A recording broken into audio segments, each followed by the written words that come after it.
الحمد لله والصلاة والسلام على رسول الله وعلى آله وصحبه ومن والاه. أما بعد فأعوذ بالله من الشيطان الرجيم. بسم الله الرحمن الرحيم.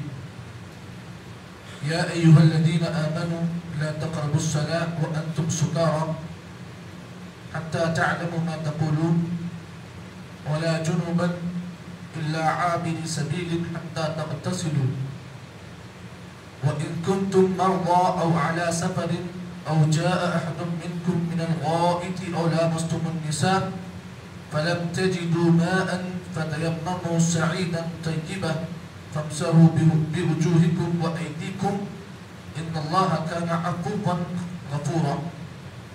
سورۃ النساء کی آیت نمبر 43 آپ کے سامنے پڑھی گئی. اللہ رب العالمین نے اس آیت کے اندر 3 احکامات کو بیان کیا. پہلا حکم جو اللہ تعالیٰ نے بیان کیا، اس سے گزشتہ پہلے آپ کے سامنے اس کی وضاحت دی گئی. اللہ نے کہا اے لوگوں جو ایمان لائے ہو، جب تم نشے کی حالت میں ہو اس وقت نماز کے قریب مت آؤ، یہاں تک کہ تمہارا نشہ جب تک ختم نہ ہو اس وقت تک تم نماز نہ پڑھو. یہ اللہ کا حکم ہے. آگے اللہ نے دوسرا حکم بیان کیا، کہا وَلَا جُنُوبًا إِلَّا عَابِرِ سَبِيلٍ حَتَّى تَغْتَسِلُوا.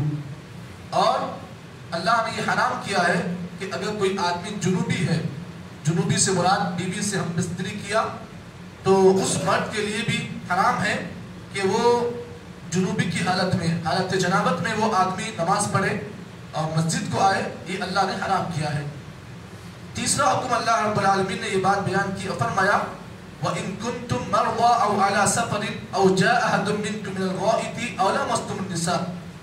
اللہ کی طرف سے تیسرا حکم یہ ہے کہ تم میں سے کوئی آدمی مریض ہو یا مسافر ہو تو اس آدمی کے لیے یہ رخصت ہے کہ اگر وہ آدمی بیمار ہے یا مریض ہے اور اس کے پاس غسل کرنے کے لیے پانی موجود نہیں ہے، جس پانی کے ذریعے سے وہ اپنے جسم کی صفائی کر لے، اگر اس کے پاس پانی موجود نہ ہو، یا کوئی آدمی سفر کی حالت میں تھا اور سفر کی حالت میں اس نے کسی عورت سے، اپنی بیوی سے ہم بستری کر لی مسافر کی حالت میں، اب اس کے پاس جب پانی نہیں ہے تو اللہ تعالیٰ نے یہاں پر ایک رخصت دی ہے. رخصت کیا ہے؟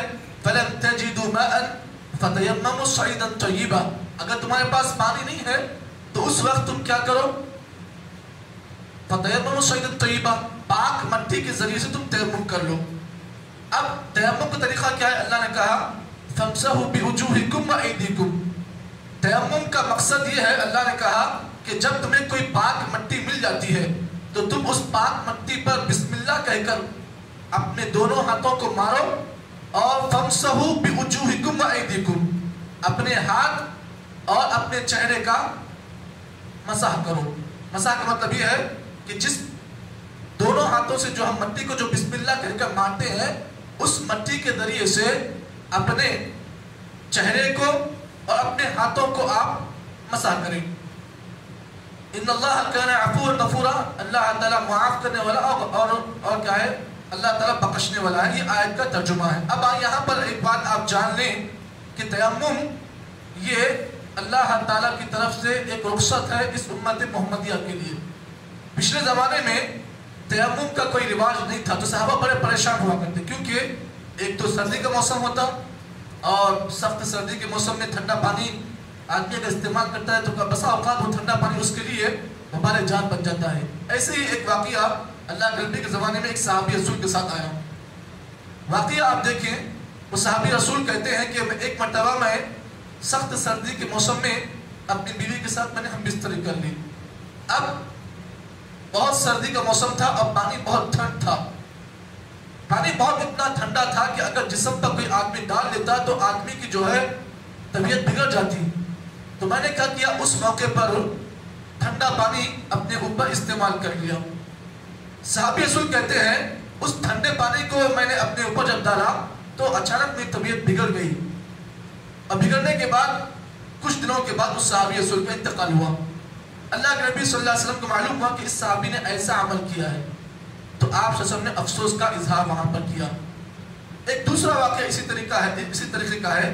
صحابی رسول کہتے ہیں کہ ایک مرتبہ میں کہیں سفر کی حالت میں تھا، اچانک مجھے غسل کی ضرورت پڑی، تو میں نے کیا کیا، ایسے موقع پر میں نے دیکھا پانی ادھر ادھر ڈھونڈا، پانی نہیں ملا، تو میں نے کیا کیا، اپنے آپ کو پاک اور صاف کرنے کے لیے میں زمین پر ایسا لوٹنا شروع کیا جس طریقے سے گدھا لوٹتا ہے، تاکہ میرے جسم کی گندگی پاک ہو جائے۔ طریقہ نہیں معلوم تھا، اللہ کے نبی سے طریقہ نہیں پوچھا تھا، اب ایسا مسئلہ ہو گیا، صحابی کہتے ہیں مجھے طریقہ نہیں معلوم تھا، تو میں نے کیا کیا، اپنے آپ کو زمین پر ایسے جو ہے لوٹنا شروع کیا جسے گدھا لوٹتا ہے۔ اس کے بعد میں اللہ کے نبی کے پاس گیا، اللہ رسول ایسا واقعہ پیش آیا تھا تو میں نے رات کے موقع پر ایسا کر لیا۔ نبی اکرم صلی اللہ علیہ وسلم نے صحابی رسول کی اس حرکت پر آپ نے کہا کہ تمہارے لیے بہتر ہوتا کہ تم تیمم کر لو۔ کہا رسول تیمم کیا ہے؟ کہا تیمم یہ ہے کہ تم پاک مٹی پر بسم اللہ کہہ کر اپنے دونوں ہاتھوں کو مارو اور اس کے بعد اپنے چہرے کا اور اپنے جسم کا تم مسح کر لو۔ یہ اللہ تعالیٰ نے ایک بہت ہی آسان چیز رکھی ہے اس امت محمدیہ صلی اللہ علیہ وسلم کے لیے۔ اب یہاں پر آپ اس بات کو بھی جان لیں، یہ جو آیت تیمم ہے، یعنی اس آیت کو آیت تیمم کہتے ہیں، مفسرین اس آیت کو تیمم والی آیت کہتے ہیں۔ اب یہ تیمم کہاں سے آئی، یہ تیمم کا طریقہ کہاں سے آیا، اس کو بھی آپ دیکھ لیں۔ اللہ کے نبی محمد عربی صلی اللہ علیہ وسلم ایک مرتبہ اپنے بیویوں کے ساتھ، بیویوں سے مراد حضرت عائشہ رضی اللہ کے نبی کی یہ معمول تھا کہ جب کبھی آپ جنگ میں جاتے تو اپنی بیویوں میں سے کسی کو لے جاتے۔ تو ایک مرتبہ آپ کہیں جنگ پر جا رہے تھے، سفر کی حالت میں تھے، تو صحابہ بھی آپ کے ساتھ میں تھے۔ اچانک اللہ کے نبی صلی اللہ علیہ وسلم اور صحابہ کرام ایک ایسے مقام پہ رکے جہاں پر یہ مکہ مدینہ کے بالکل بیچ میں ایک علاقہ جس کا نام بیدا ہے، یہ نام تو آپ یاد رکھیں، بیدا۔ اگر آج بھی کوئی سعودی عرب میں کوئی اگر موجود ہے تو آپ اسے پوچھیں بیدا کہاں ہے۔ بیدا یہ جو مقام ہے یہ مکہ مدینہ سے بالکل بیچ میں یہ مقام آتا ہے بیدا۔ تو صحابی رسول کہتے ہیں، حضرت عائشہ فرماتی ہیں کہ ہم اللہ کے نبی کے ساتھ سفر پر نکلے اور جب رات کا وقت ہوا تو ہم لوگ بیدا مقام پر رکے۔ اس کے بعد کیا ہوا، فَأَقَامَ رَسُولُ صلی اللہ علیہ وسلم عَلَىٰ الْتِمَاسِهِ۔ حضرت عائشہ فرماتی ہیں کہ میں اللہ کے نبی کے ساتھ میں تھی اور میرے گلے میں جو ہار تھا وہ اچانک گم ہو گیا۔ ہار جو تھا حضرت عائشہ کا وہ ہار تھا جو ان کی والدہ حضرت عائشہ کو محبت سے دیا تھا، اچانک وہ ہار گم ہو گیا۔ حضرت عائشہ فرماتی ہیں فَأَقَامَ رَسُولُ عَلَىٰ الْتِمَاسِهِ، اللہ کے نبی صلی اس کو ڈھونڈنے کے لیے صحابہ کو آپ نے تیار کیا، جاؤ جا کے ڈھونڈ کے آؤ کہاں ہے وہ ہار۔ اب فرماتے ہیں کہ صحابہ کا معاملہ یہ تھا کہ صحابہ کو ضرورت پیش آئی، پانی نہیں تھا، تو اب صحابہ کرام جو ہے حضرت ابوبکر صدیق کے پاس آیا، کہا کہ تمہاری بیٹی کی وجہ سے جو ہے ہمیں تکلیف ہوئی۔ اللہ کے نبی ایک ایسے مقام پر گئے جہاں پانی نہیں ہے، کچھ نہیں ہے، اور وجہ کیا تھی، وجہ یہ ہے کہ اس مقام پر رکنے کی وجہ یہ ہے کہ تمہاری بیٹی کا جو ہاتھ تھا وہ گم ہو گیا، اب یہاں پہ ہمیں رکنا ہے، جب تک ہار نہ ملے ہمیں آگے نہیں بڑھنا ہے نا، تو یہ تمہاری بیٹی کا جرم ہے کہ تمہاری بیٹی نے ایسا معاملہ کیا۔ اب باپ جو ہے فوری یہ شکایت سن کر اپنی بیٹی کے پاس آیا۔ حضرت عائشہ فرماتی ہیں ایسے موقع پر میرے والد میرے پاس آئے جبکہ اللہ کے نبی صلی اللہ علیہ وسلم میرے گود میں آپ کا سر تھا اور آپ آرام کر رہے تھے۔ حضرت ابوبکر صدیق رضی اللہ تعالیٰ غصے میں اپنی بیٹی کے پاس آئے اور بیٹی کا جو یہ حصہ ہوتا ہے یہاں پر چمٹنے لگے۔ حضرت عائشہ فرماتی ہے کہ میرے والد نے مجھے ایسا چمٹا کہ اس چمٹنے کی وجہ سے میرے آنکھوں میں آنسو جاری ہو گئے اور یہ آنسو اپنے جسم سے نکل کر اللہ کے نبی کے جسم پر پڑے۔ اب ایسے موقع پر نبی اکرم صلی اللہ علیہ وسلم کی آنکھ کھل گئی۔ نبی اکرم صلی اللہ علیہ وسلم نے حضرت عائشہ سے کہا کہ عائشہ رونے کی وجہ کیا ہے؟ کہا اللہ رسول رونے کی وجہ یہ ہے کہ میرا ہار گم ہو گیا ہے اور تمام صحابہ اکرام پریشان ہیں اور لوگ کہہ رہے ہیں کہ میری وجہ سے ایسا ہوا ہے۔ اس کے بعد پھر نبی اکرم صلی اللہ علیہ وسلم نے اللہ سے دعا کی اور ہوا یہ کہ جس اونٹنی پر نبی اکرم صلی اللہ علیہ وسلم موجود تھے، جس اونٹنی پر نبی سفر کرتے جس کا نام قصوہ تھا، اس اونٹنی کے نچلے حصے میں وہ ہار موجود تھا۔ اچانک اونٹنی اٹھ گئی، دیکھا کہ ہار وہیں پر موجود ہے۔ اب ایسے موقع پر حضرت عائشہ رضی اللہ تعالیٰ عنہ فرماتی ہیں نبی اکرم صلی اللہ علیہ وسلم نے ایسے موقع پر مجھے کہا کہ اے عائشہ یہ تمہاری بدولت اللہ تعالیٰ نے تیمم کے اس مسئلے کو اللہ نازل کیا ہے. تو معلوم یہ ہوا اس واقعے کے اندر آپ دیکھیں تیمم کا جو پورا واقعہ ہے نا، حضرت عائشہ رضی اللہ تعالیٰ عنہ کے پاس ابوبکر صدیق آئے، اس کے بعد حضرت عائشہ رضی اللہ تعالیٰ عنہ نے تیمم کیا، صحابہ کرام نے حضرت عائشہ کو دیکھ کر وہ طریقہ سب سیکھ گئے.